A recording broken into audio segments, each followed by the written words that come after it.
O Centro de Treinamento Missionário Taquara apresenta Conversão e Justiça pela Fé. O tema de hoje é o pecado original. A serva do Senhor nos diz em Atos dos Apóstolos, página 232, que todos serão julgados de acordo com a luz que tem sido dada. Oremos. Querido Deus, te pedimos agora que Tu nos guies e que Tu nos ensines e nos dê uma compreensão mais elevada deste tema que iremos estudar nesse momento. É o que te pedimos e agradecemos em nome de Jesus. Amém. O tema de hoje é o pecado original. Precisamos entender a doutrina do pecado original. Na realidade, nós vamos estudar a doutrina bíblica da natureza do pecado. Mas a ideia do pecado original não é uma ideia bíblica. Não é uma teologia fundamentada na palavra de Deus. Apesar de que é lógica, as conclusões dessa premissa são lógicas, mas nós vamos descobrir hoje como se desenvolveu essa ideia.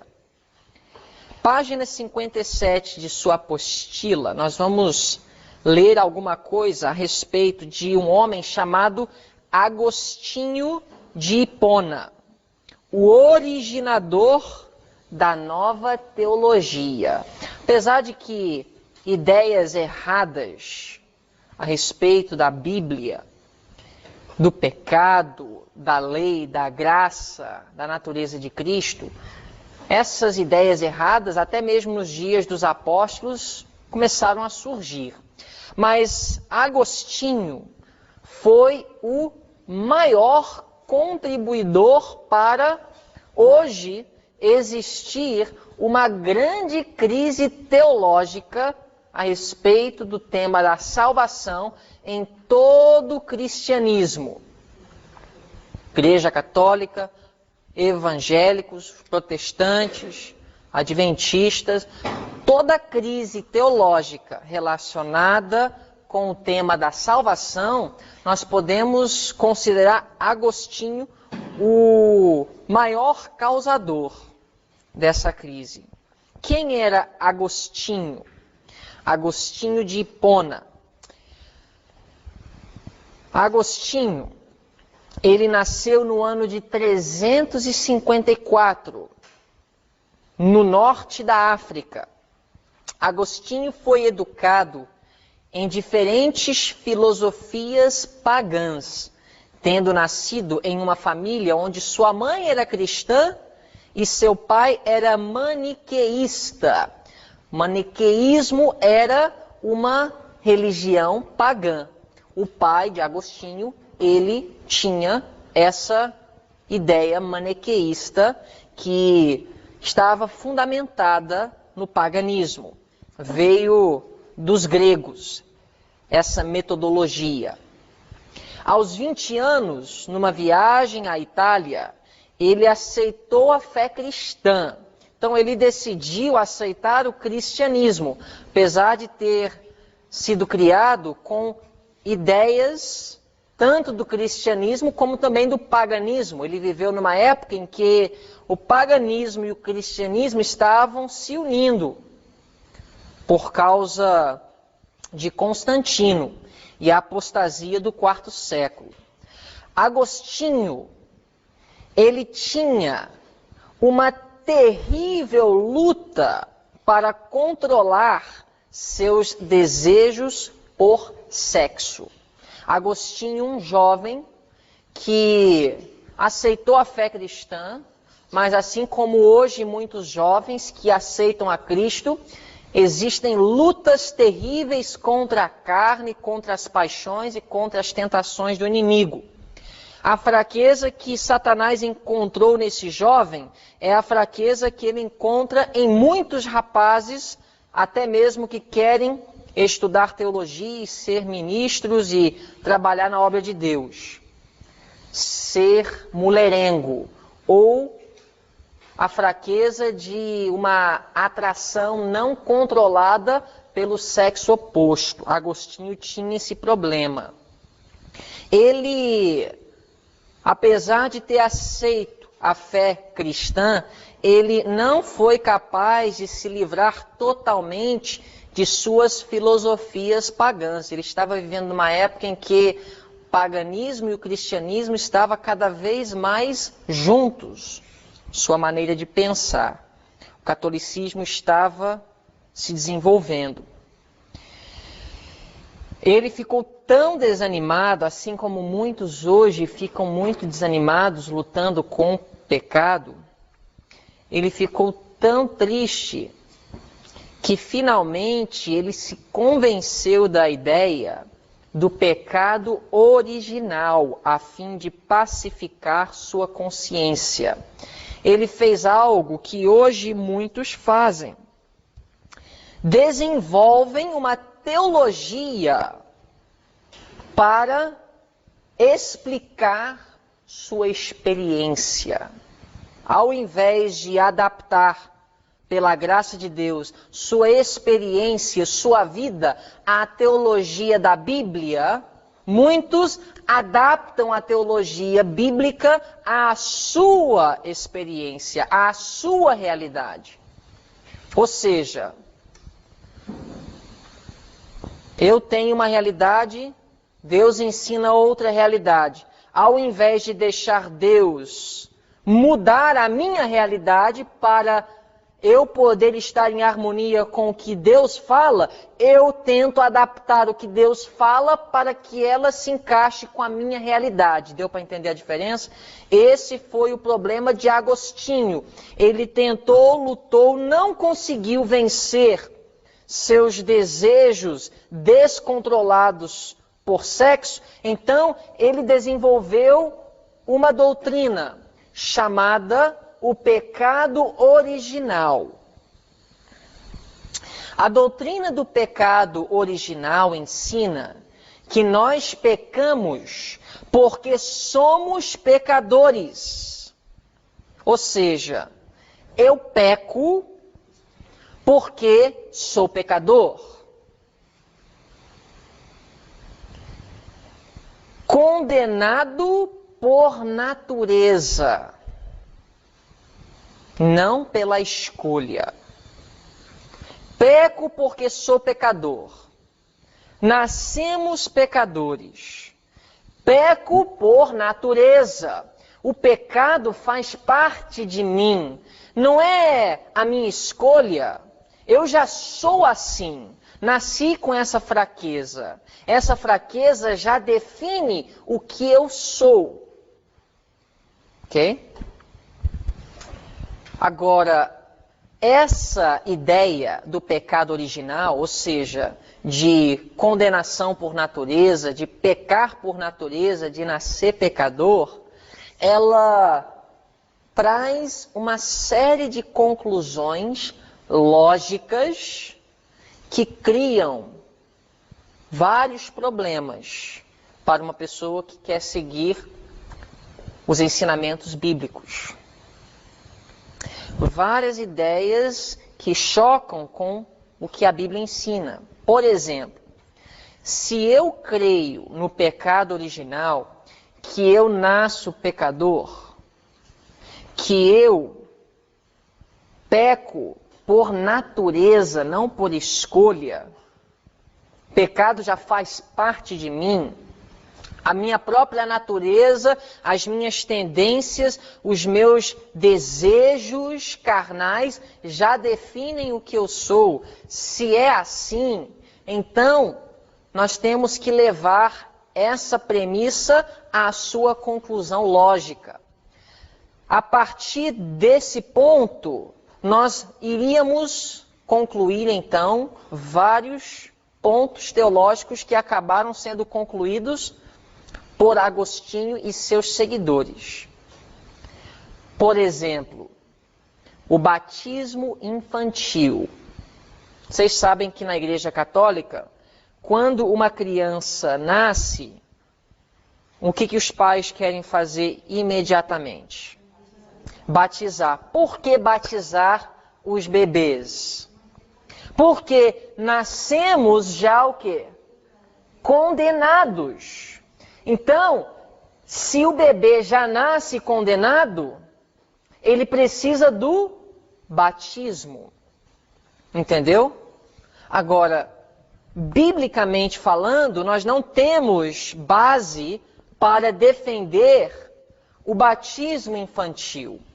O batismo é para aqueles que precisam do arrependimento. Mas segundo Agostinho, nós somos pecadores por natureza, por nascimento. Então, o arrependimento é necessário, não porque nós escolhemos nos rebelar contra Deus, mas porque o pecado faz parte de nós. Ele queria pacificar ou abafar sua consciência, concluindo que o seu pecado, que ele julgava ser o pecado original, não era rebelião contra Deus, mas era algo inevitável. Então, a Bíblia ensina que o batismo é para os que precisam do arrependimento por uma vida condenável.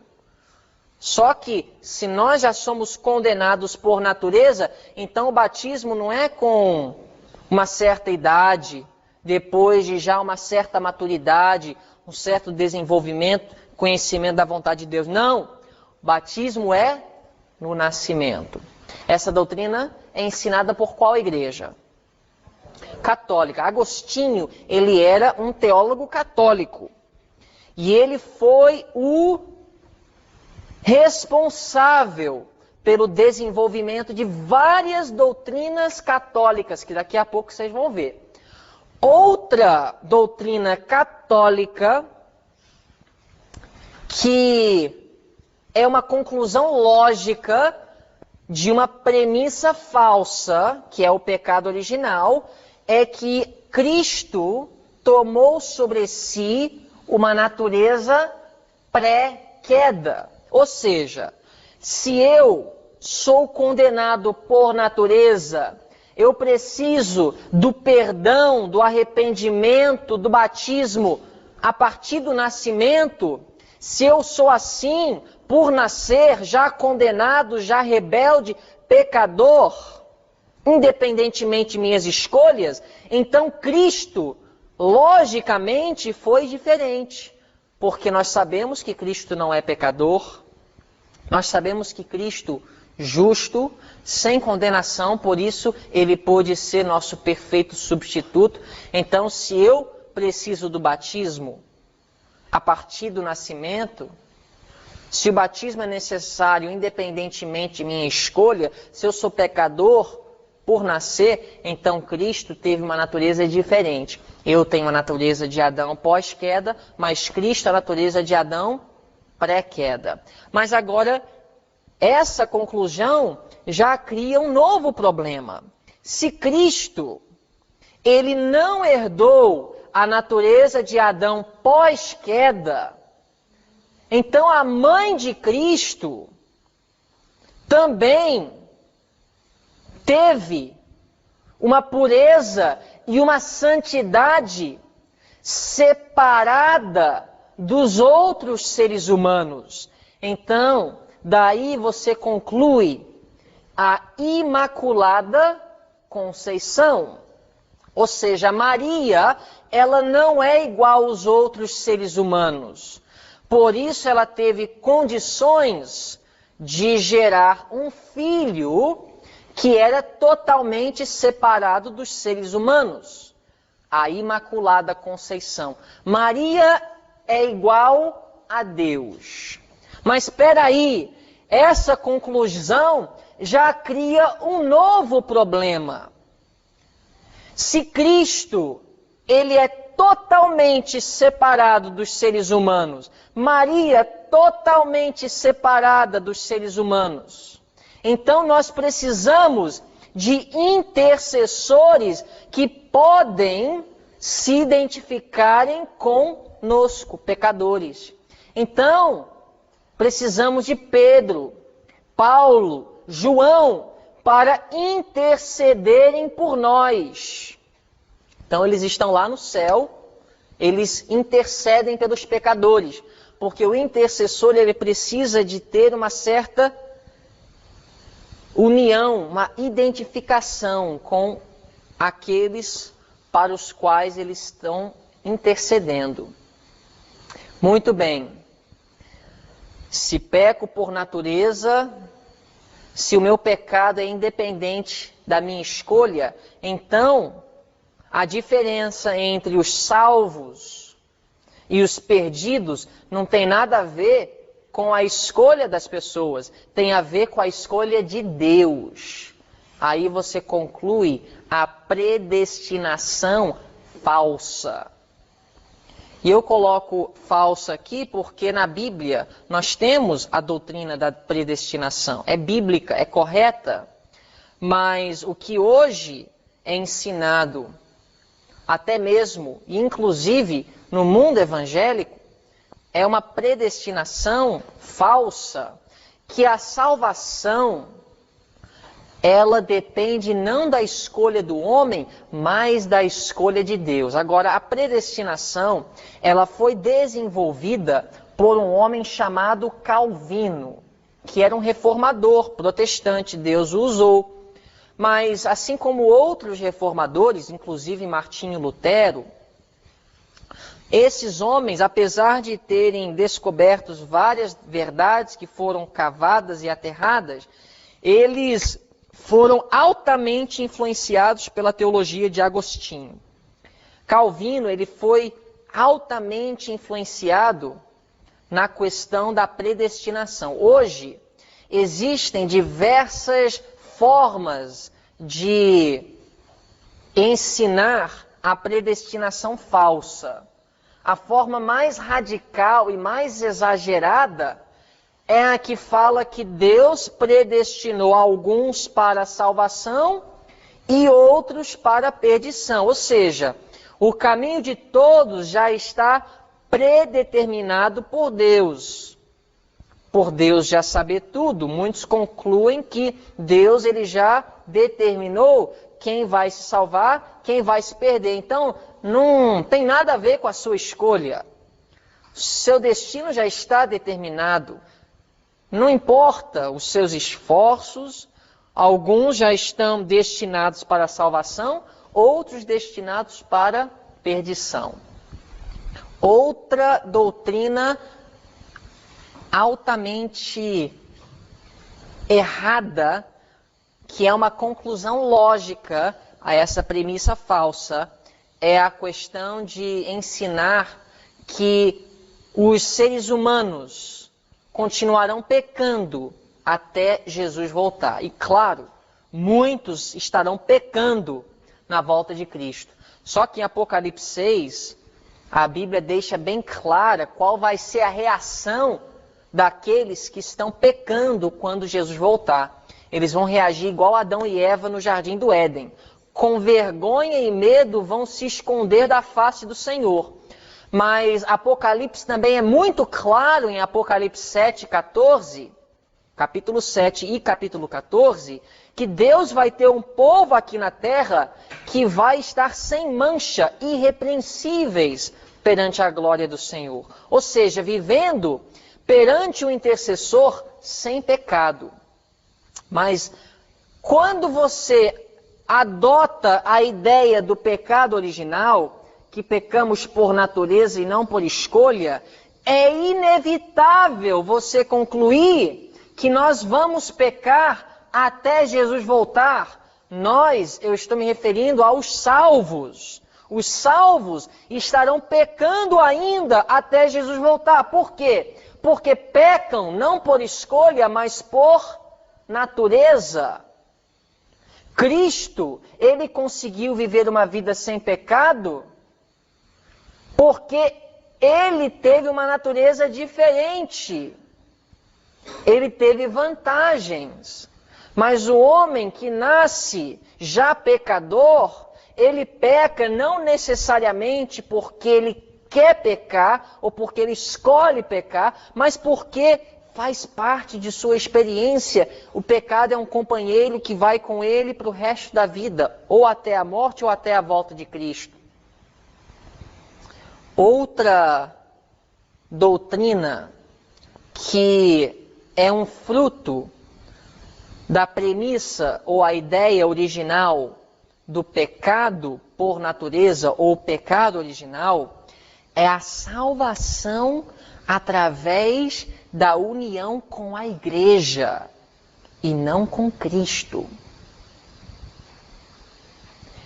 Essa ideia é católica, mas tenham cuidado com essa filosofia. Veja bem, se eu peco por natureza, não por escolha, se minha posição com Deus não depende de um esforço da minha parte em cooperação com o poder de Deus para alcançar uma vida vitoriosa sobre o pecado, se a minha salvação não depende de uma vida santificada, que é um fruto de uma união com Cristo, então eu preciso de uma união com a igreja. E essa união com a igreja é uma garantia de salvação. Ou seja, Pedro, Cristo falou para ele que ele teria as chaves do céu. Ou seja, a liderança da igreja é quem decide o caso dos homens. Se um membro está em harmonia com a igreja, ele está em harmonia com Deus. É uma ideia católica que é outro fruto do pecado original. Se a vitória sobre o pecado é impossível, isso não então se torna uma condição da salvação. Se não é necessário uma união com Cristo para obter vitória sobre o pecado e assim ter a salvação garantida, então, pelo menos uma união com a igreja. Tendo então um bom relacionamento com a igreja, você tem sua salvação garantida. Agora, a filosofia protestante da união com a igreja é o seguinte. Vou colocar aqui no quadro para vocês a ideia protestante e a ideia católica. E nós somos protestantes. O verdadeiro adventista do sétimo dia, ele é um protestante. Protestante apenas significa protestar contra aquilo que não é ensinado na Bíblia. Na época da Reforma, muitos protestaram contra heresias e abominações que descobriram ser tais através do estudo da palavra. O protestante, ele ensina que seu relacionamento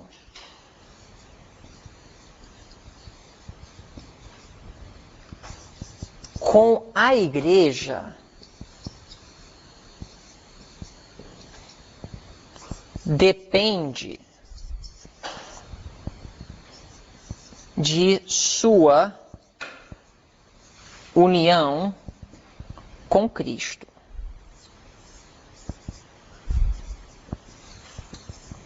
Deu para entender? Meu relacionamento com a igreja depende de minha união com Cristo. Ou seja, Deus deu para a sua igreja autoridade aqui na terra? Deu. Isso é bíblico. O protestante ensina que Deus deu para a sua igreja autoridade aqui na terra para disciplinar, para até mesmo cortar pessoas de seu rol de membros, apagar nomes de seus livros. O relacionamento da pessoa com a igreja depende de sua união com Cristo. Ou seja, quando uma pessoa ela cai no adultério, esse fruto na vida dessa pessoa revela que houve o quê? Uma desligação com Cristo.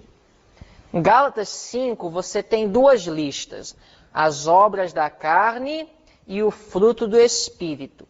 Você pode dizer o fruto da carne e o fruto do Espírito. O fruto da carne, adultério, mentira, homicida e vários outros pecados, tudo isso é um fruto que se mostra na vida de uma pessoa que ela não está ligada com Cristo.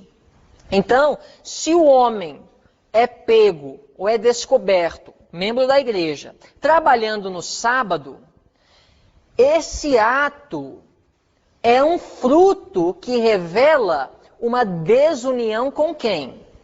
Com Cristo. Então, o protestante ensina, o protestante verdadeiro crê que o relacionamento do membro com a igreja depende de sua união com Cristo. Ok? Então, os líderes, a comissão, o pastor de uma igreja tem o dever perante Deus de desligar pessoas, não desligar no sentido de fechar as portas para ela não poder entrar na igreja para assistir um culto, não assim, mas desligar no sentido de tirar o nome do rol de membros. É o dever quando essa pessoa ela está em algum pecado público que revela publicamente que houve uma desligação entre ela e Cristo.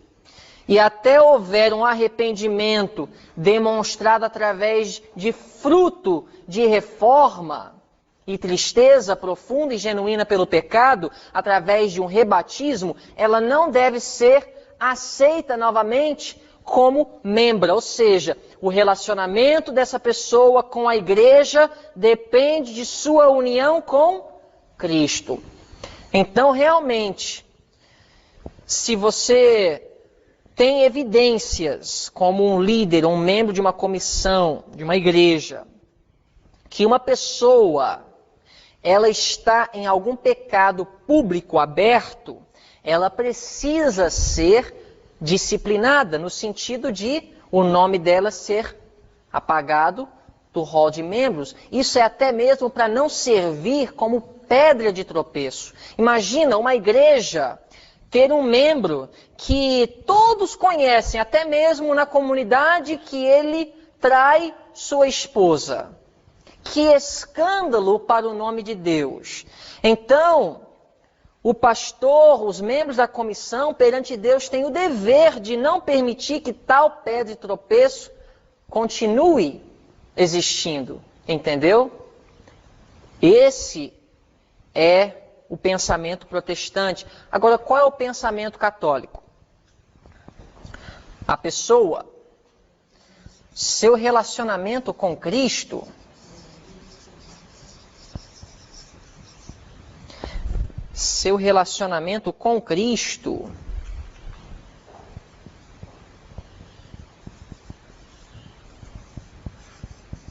depende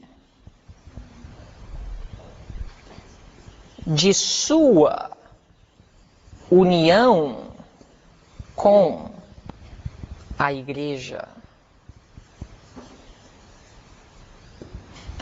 A ideia católica é o seguinte: para uma pessoa estar bem com Cristo, ela precisa estar bem com a igreja.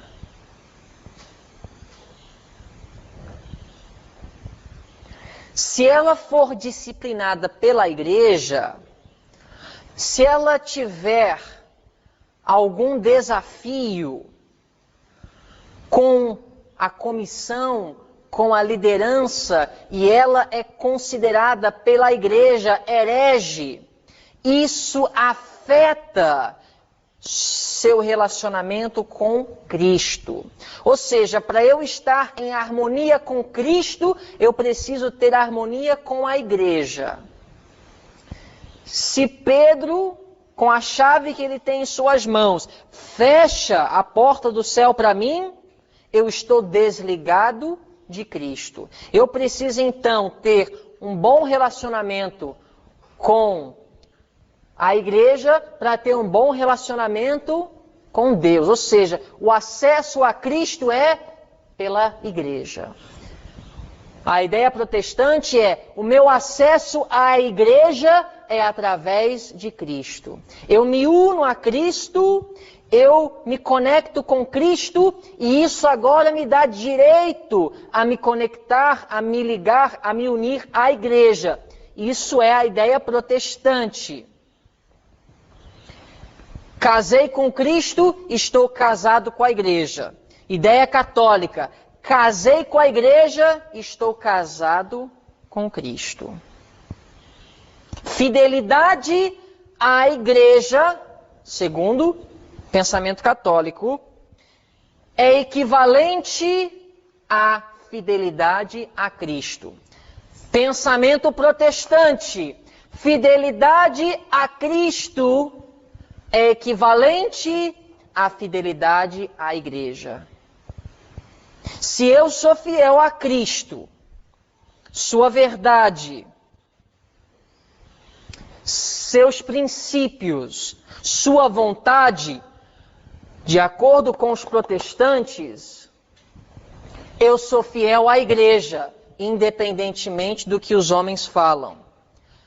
Metodologia católica: se eu sou fiel à igreja, independentemente do que eu faço na minha casa, independentemente de pecados acariciados, independentemente de estilo de vida, independentemente de minha consagração com Deus, se eu sou fiel à igreja, isso é equivalente à fidelidade com Cristo. Deu para entender a diferença entre os dois pensamentos? Nossa união com Cristo, segundo a ideia católica, depende de um bom relacionamento com a igreja.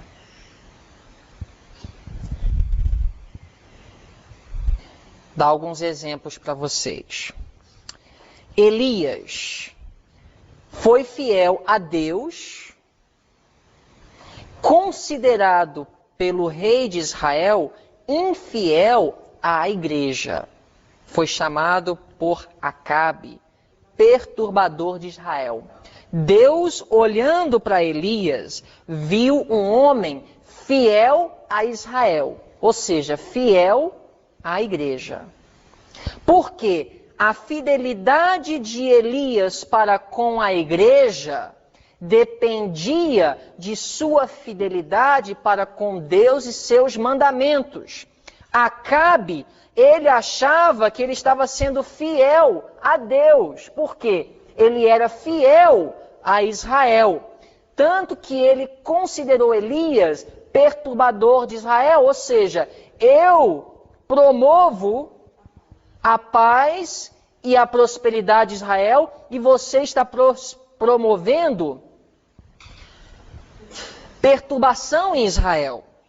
Elias falou: Acabe, você inverteu o quadro. Eu não sou perturbador de Israel. Você é perturbador de Israel.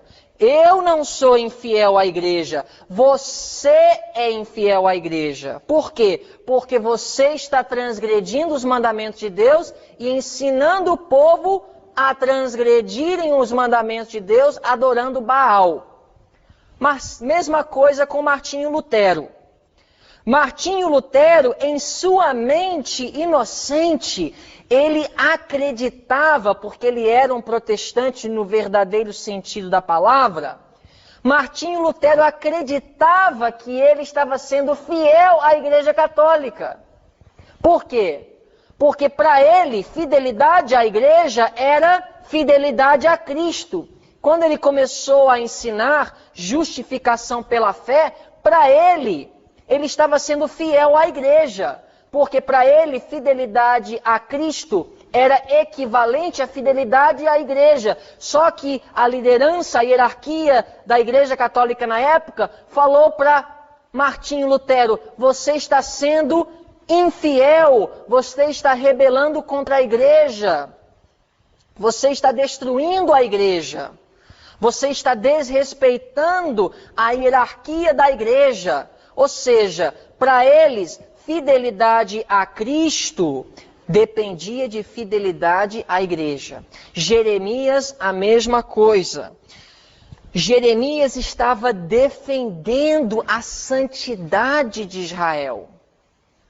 Olharam para Jeremias como um traidor, um inimigo da igreja. Só que Deus olhou para Jeremias e viu um homem fiel a Israel. Por quê? Fidelidade à igreja ou fidelidade a Israel depende fidelidade a Cristo. E não fidelidade a Cristo depender da fidelidade à igreja. Deu para entender a diferença? Então, no decorrer da história, esse problema sempre existiu. E, meus irmãos, hoje existe. É inevitável você perceber que existe essa mesma crise de compreensão. Tudo isso fruto da nova teologia. Porque hoje as pessoas veem na igreja uma tábua de salvação. Não conseguem experimentar a vitória sobre o pecado, o fruto da vida, eles mesmos reconhecem que não estão alcançando a santificação que a Bíblia exorta a alcançar. Então, qual é a minha esperança de salvação? Pelo menos se eu estou bem com a igreja, eu tenho uma esperança de alcançar o céu. Então eu vou devolver o dízimo, eu vou frequentar a igreja quarta à noite, eu vou domingo à noite, eu vou sábado de manhã, e eu vou ser bem visto, ter cargo. Se eu sou ancião, então, garantido o céu.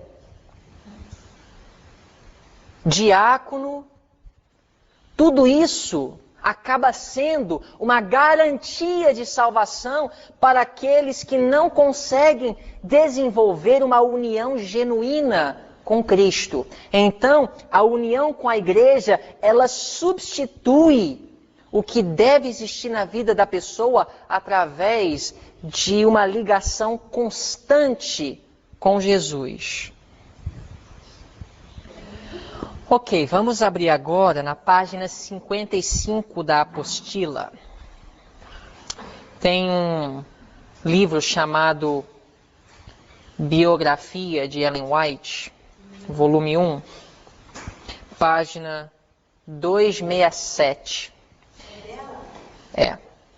Essa citação, ela não foi traduzida ainda oficialmente para o português, é uma tradução nossa mesmo, mas no inglês está assim, 267.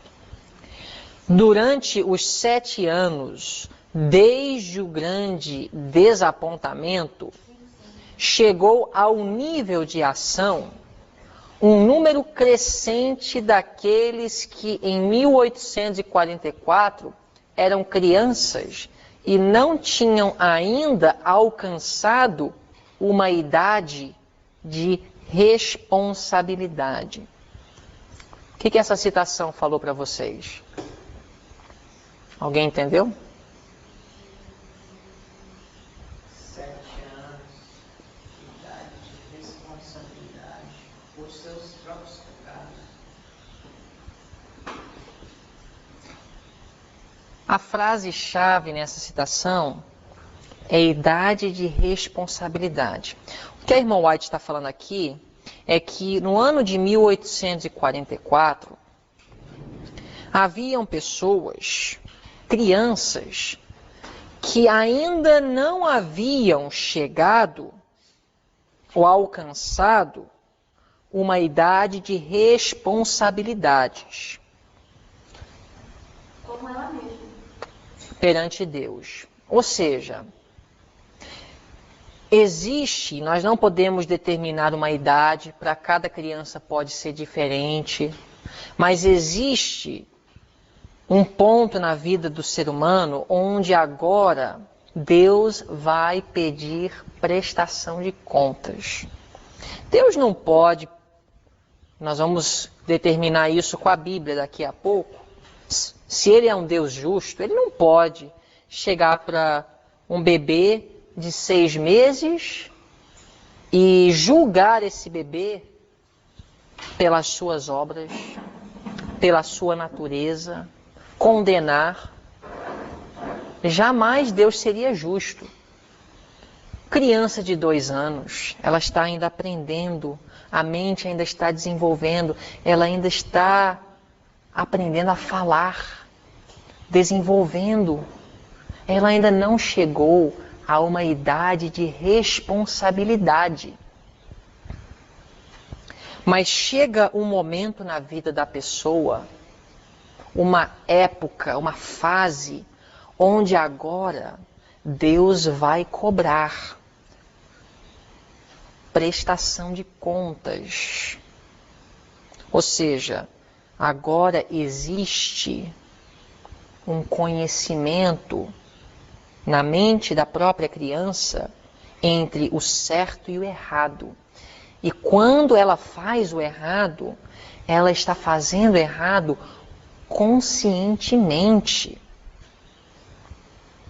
Um exemplo, na Bíblia, Deuteronômio 1:39. Deuteronômio, capítulo 1, verso 39.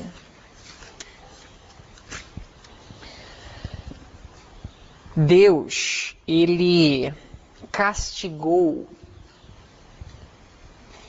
o povo de Israel, a geração que saiu do Egito.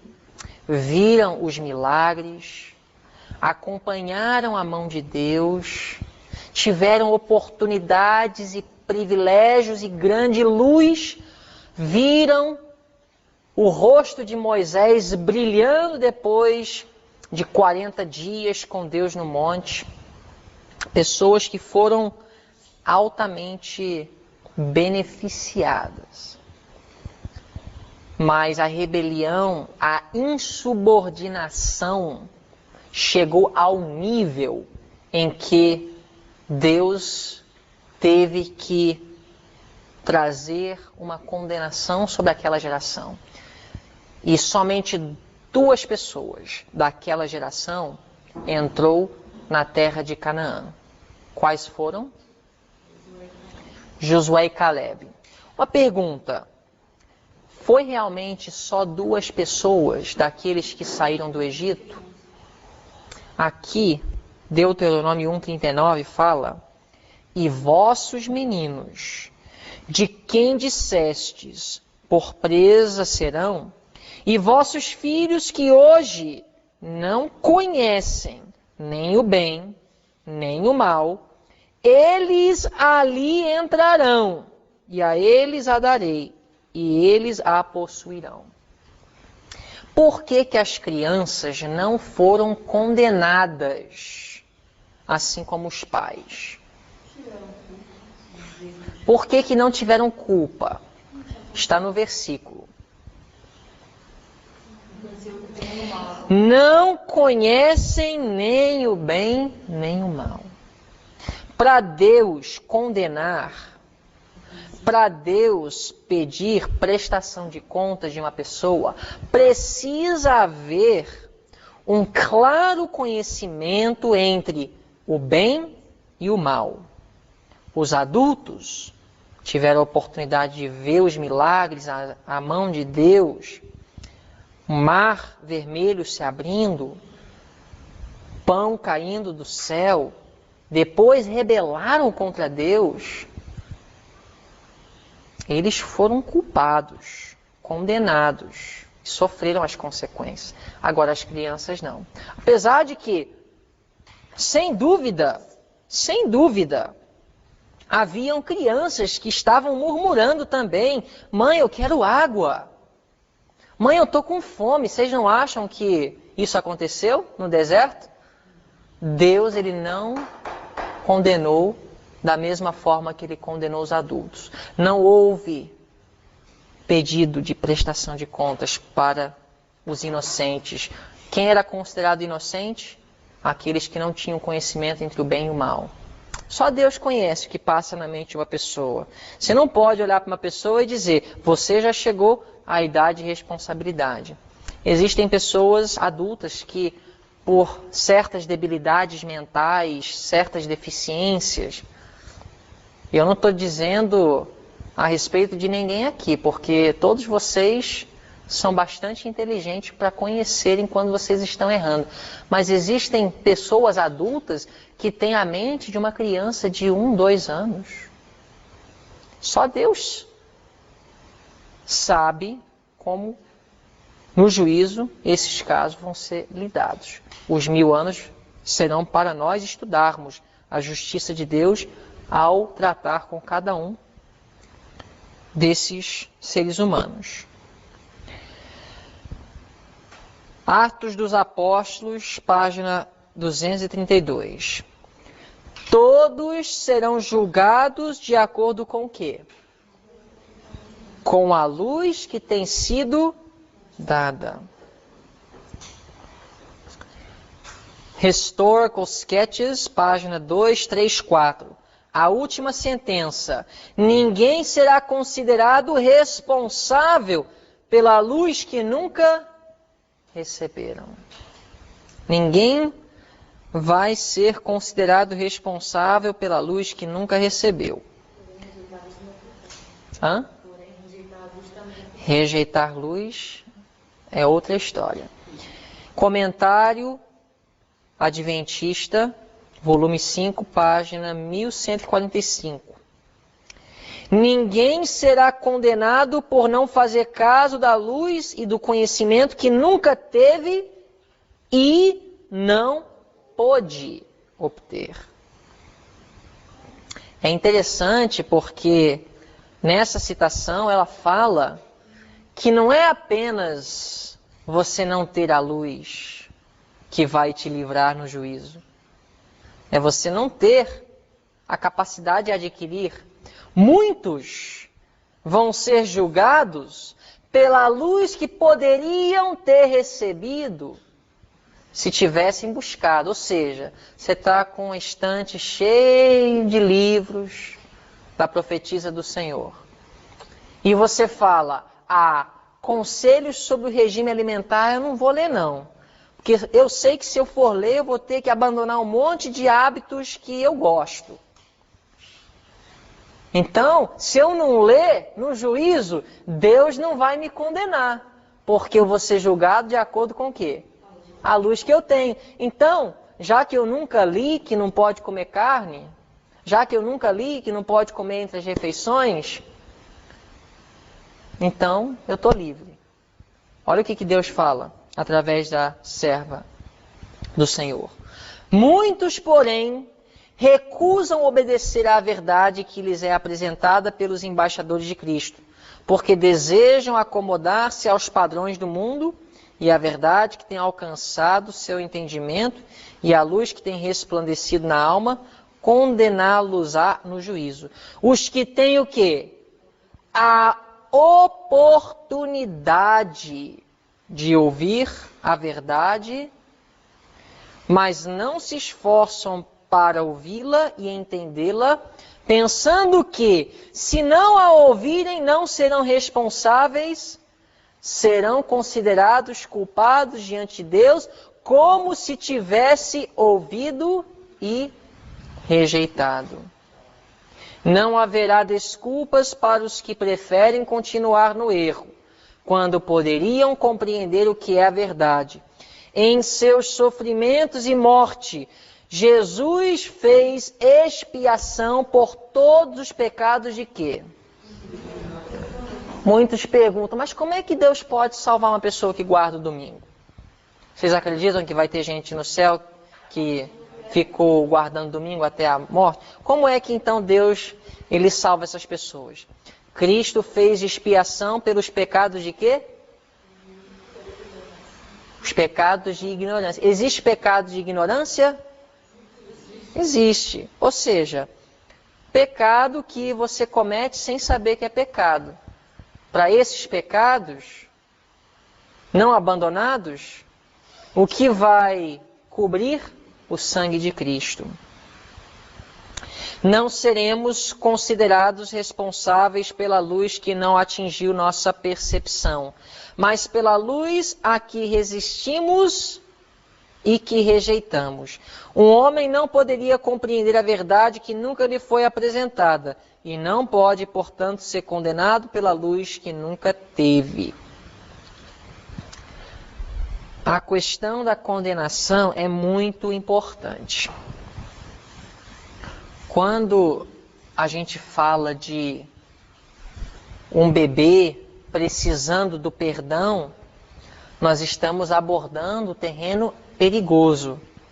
Por quê? Quem precisa de perdão é aquele que é condenado. E quem é condenado perante Deus? Vamos abrir nossas Bíblias em João 3. João capítulo 3.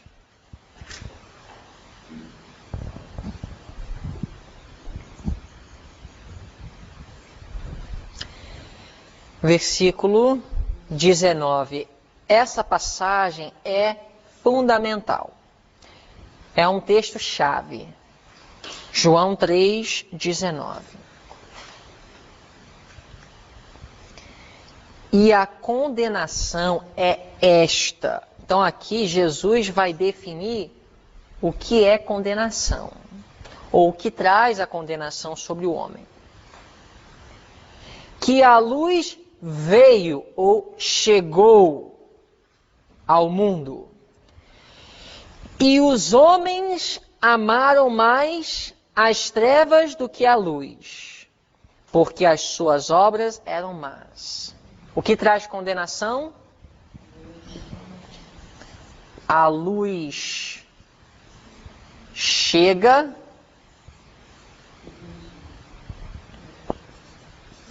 e o homem escolhe permanecer nas trevas. Isso é o caso de um bebê? Muitos dizem, mas você olha para a criança de 1 ano, 2 anos, ela já mostra uma natureza egoísta. É verdade que nós temos uma natureza decaída que revela traços do egoísmo, até mesmo do orgulho. Tudo bem. Mas será que essa criança já conseguiu discernir a diferença entre a abnegação e o egoísmo? Será que ela já pôde aprender e compreender e discernir a diferença entre humildade e o orgulho? O que vocês acham? Eu não nego que a criança já nasce com uma grande possibilidade, uma forte tendência para escolher o caminho errado. Mas quando é que Deus vai condenar? Ou por que Ele vai condenar? Por causa da natureza, quando ela nasce, a luz chega e o homem escolhe permanecer nas trevas. Cristo, ele deixa isso claro em várias passagens. No próprio livro de João, capítulo 9, verso 41. João 9, 41.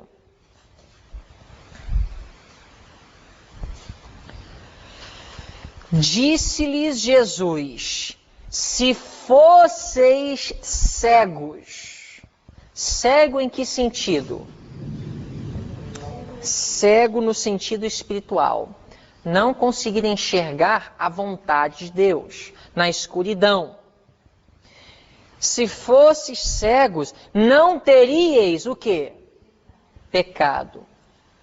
Isso quer dizer que não havia pecado nessas pessoas? Não.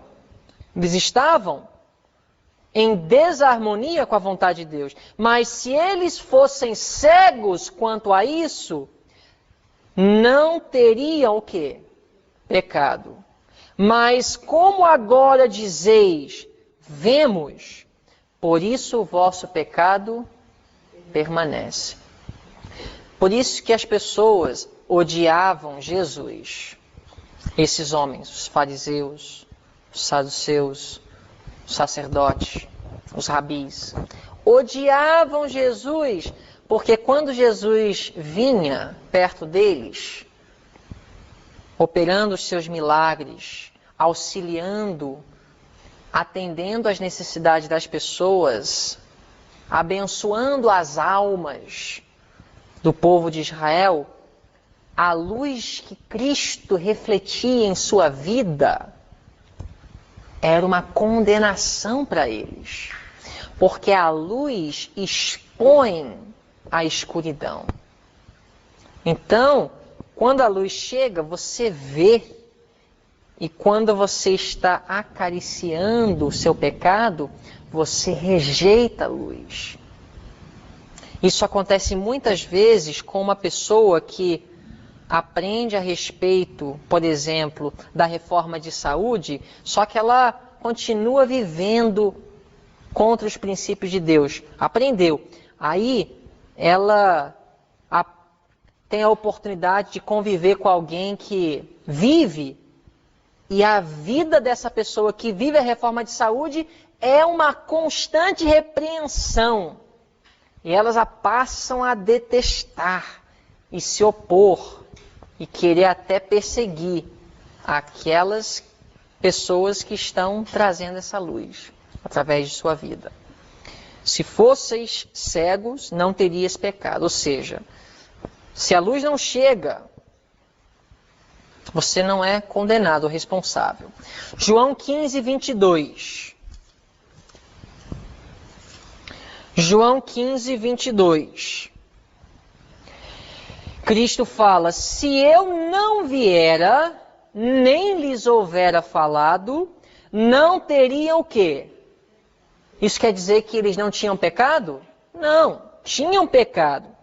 Só que se Jesus não tivesse vindo, não tivesse falado, eles teriam desculpa do seu pecado. Mas agora que ele veio, Jesus fala, não tem desculpa do seu pecado. Uma pessoa que está guardando o domingo, ela está praticando um pecado? Sim ou não? Porque transgressão da lei é pecado. E um dos mandamentos da lei é, lembra-te do dia de sábado. Se essa pessoa está guardando domingo, acreditando no seu coração que o domingo é o dia do Senhor, nunca aprendeu sobre o sábado, para Deus, ela está praticando pecado? É isso que Jesus falou aqui. Se eu não viesse, se eu não tivesse falado, não teriam pecado. Mas agora que eu vim, não tem desculpa.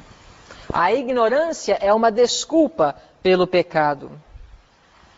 Queria que vocês analisassem comigo agora uma citação interessante do Espírito de Profecia.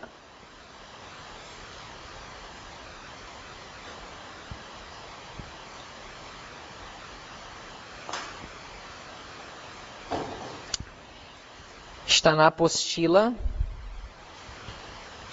Deixa eu ver se eu encontro aqui. Página 55, terceira citação.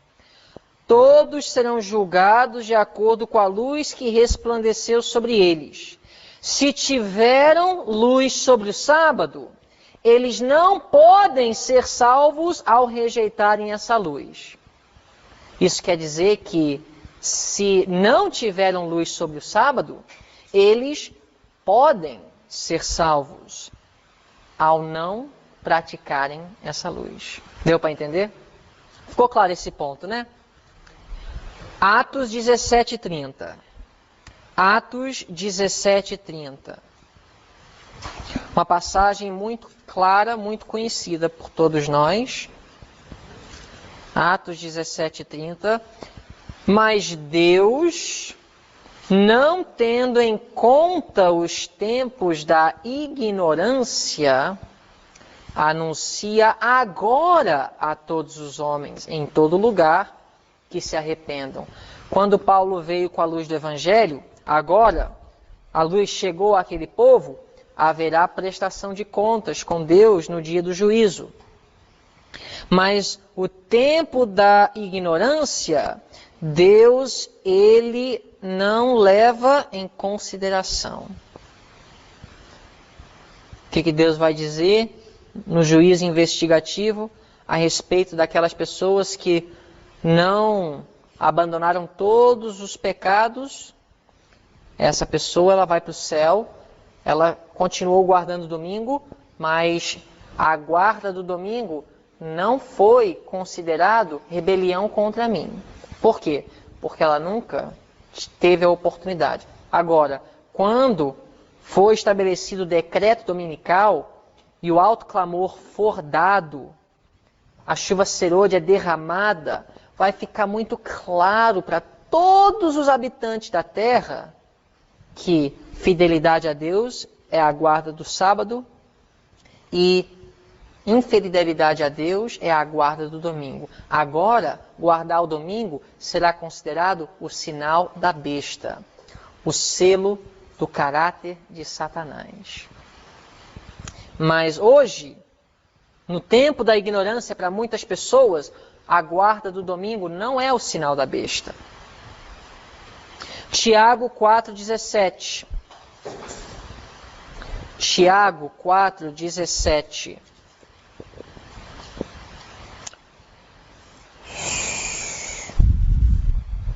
Aquele, pois, que sabe fazer o bem e não o faz, comete pecado. Uma criança sabe, depende, mas com certeza um bebê de 6 meses não sabe. Então a gente não pode dizer que esse bebê é um pecador, que ele precisa do perdão. Sim, ele precisa que Deus o guarde. Ele precisa da cooperação da mãe e do pai para combater a natureza herdada, decaída, que já existe, mas não existe condenação.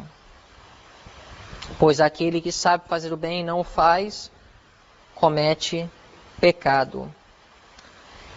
Ezequiel 18:20. Ezequiel capítulo 18, na realidade, todo o capítulo deixa esse assunto claríssimo.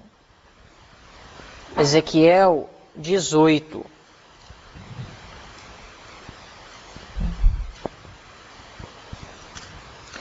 Verso 20 diz assim: a alma que pecar, essa morrerá. O filho não levará a iniquidade do pai, ou seja, ele não vai levar a culpa do pai. Nem o pai levará a culpa do filho. A justiça do justo ficará sobre ele e a impiedade do ímpio cairá sobre ele. Então, essa passagem deixa bem claro que condenação não é transferida de uma geração para outra. Cada um escolhe o caminho que ela vai seguir e será julgada baseado nas decisões, o que fizeram com a luz que obtiveram. Lucas 12:48. Lucas 12:48.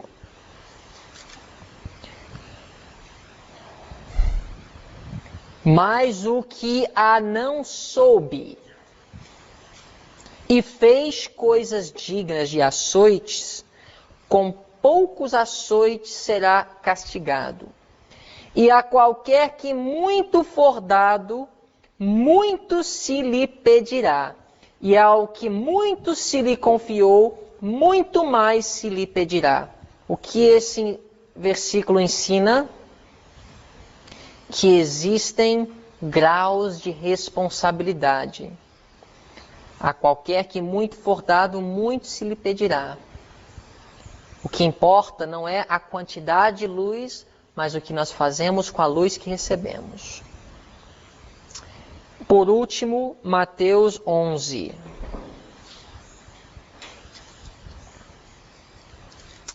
Mateus 11, 20 a 24.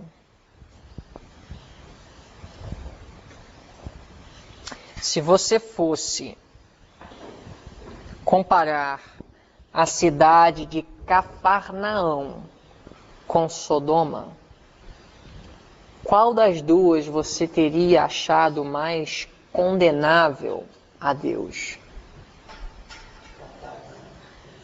Olhando para as duas. Só olhando para as duas. Só te vendo a oportunidade de ver as abominações praticadas nas duas. Pelo conhecimento histórico que nós temos das duas cidades, nós concluiríamos que Sodoma foi muito pior. Agora, como é que Jesus avaliou? Começando com o verso 20, Mateus 11. Então começou ele a lançar em rosto as cidades onde se operou a maior parte dos seus prodígios e não se haverem arrependido, dizendo: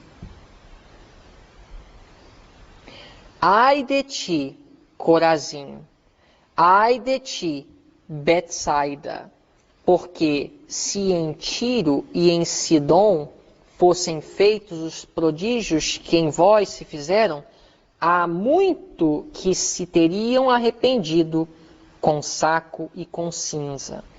Por isso eu vos digo que haverá menos rigor para Tiro e Sidom no dia do juízo do que para vós. E tu, Cafarnaum, que te ergues até aos céus, serás abatida até aos infernos. Porque se em Sodoma tivessem sido feitos os prodígios que em ti se operaram, teria ela permanecido até hoje.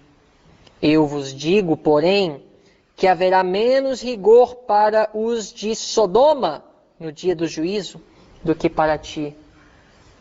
Quem estava mais condenado perante Deus? Cidade de Cafarnaum. Por quê? Por causa dos privilégios e as oportunidades. A luz que foi revelada na cidade de Cafarnaum aumentou o nível de responsabilidade para com Deus. Por isso, apesar de Sodoma ser uma cidade com muitas abominações e pecados horrorosos, muito piores do que os pecados cometidos em Cafarnaum, para Deus, Cafarnaum estava muito mais condenável. Assim também, muitos do povo de Deus podem olhar para o bêbado, olhar para o adúltero, podem olhar para o homem que bate na mulher, o maconheiro, o bandido na favela e achar que esses estão condenados. Com aquele orgulho e arrogância do fariseu quando olhava para o publicano. Muitos acreditam que serão considerados justos por Deus por terem em suas mãos o conhecimento da verdade. Mas o que Deus vai pedir no juízo não é conhecimento da verdade, mas é a prática e a transformação genuína do caráter através de uma união com Cristo. Muitos lá fora, vivendo vidas de pecado que nós consideramos abomináveis, homossexuais, ladrões, homens que estão aí explorando, até mesmo na política. Sim, cada um vai ter que prestar contas com Deus. Mas a Bíblia fala que o juízo começa pela casa de Deus. Os que vão ter maior responsabilidade no juízo é aqueles que tiveram grande luz. A igreja judaica, aqueles que fizeram parte da igreja cristã nos primeiros séculos, hoje a igreja adventista. Quem faz parte dela? Principalmente aqueles que vivem em nações onde a maioria dos livros do Espírito de Profecia são traduzidos. Eles terão uma responsabilidade tremenda perante o trono de Deus. Então a Bíblia ensina que o que vai trazer a condenação não é a natureza que nós herdamos, que tudo isso é independente da nossa escolha, mas o que nós fazemos através do exercício da vontade, quando nós temos um claro discernimento entre o certo e o errado. Os textos chaves dessa matéria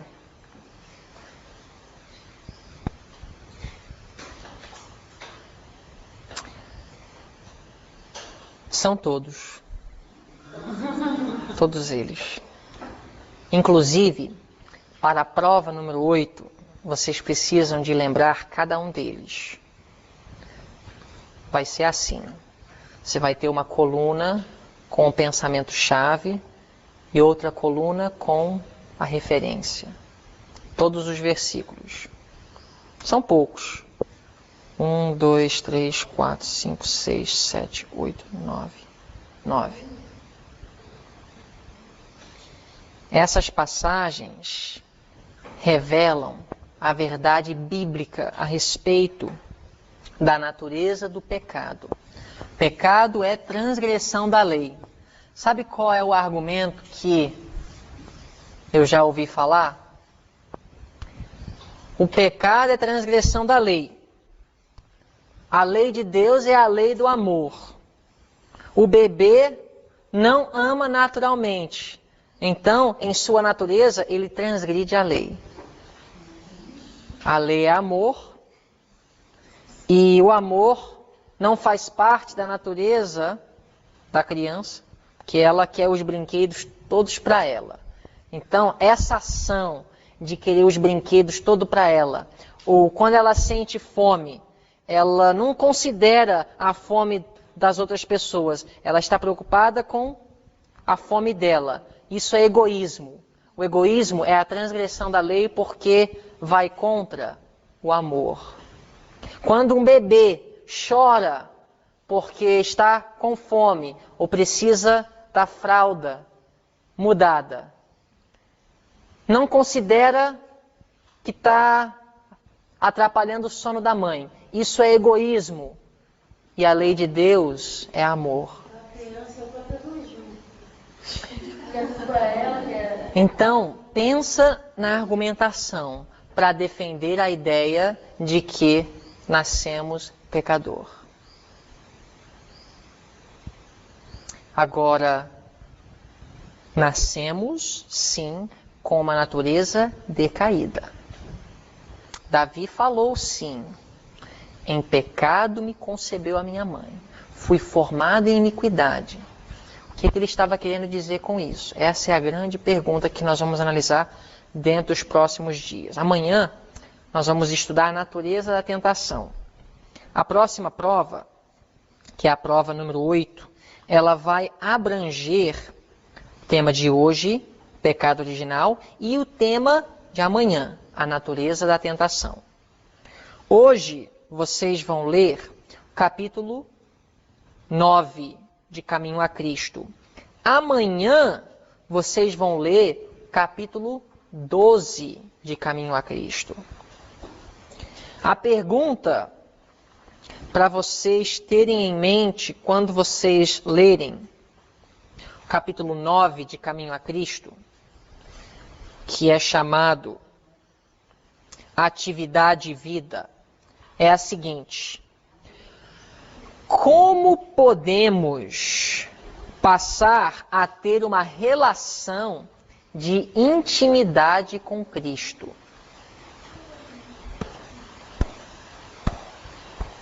Como podemos passar a ter uma relação de intimidade com Cristo?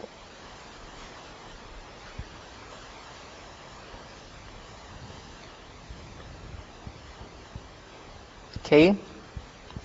Então amanhã daremos continuidade aos nossos estudos. A grande pergunta que nós vamos estudar amanhã é o seguinte: é pecado ser tentado? Querido Deus que habita nos altos céus, obrigado pela tua santa palavra, obrigado pelo espírito de profecia. Que tu nos ajudes a cada dia a sermos fiéis na luz que tu nos tens concedido. Esteja conosco, concede-nos a tua graça e o teu poder. Em nome de Jesus. Amém.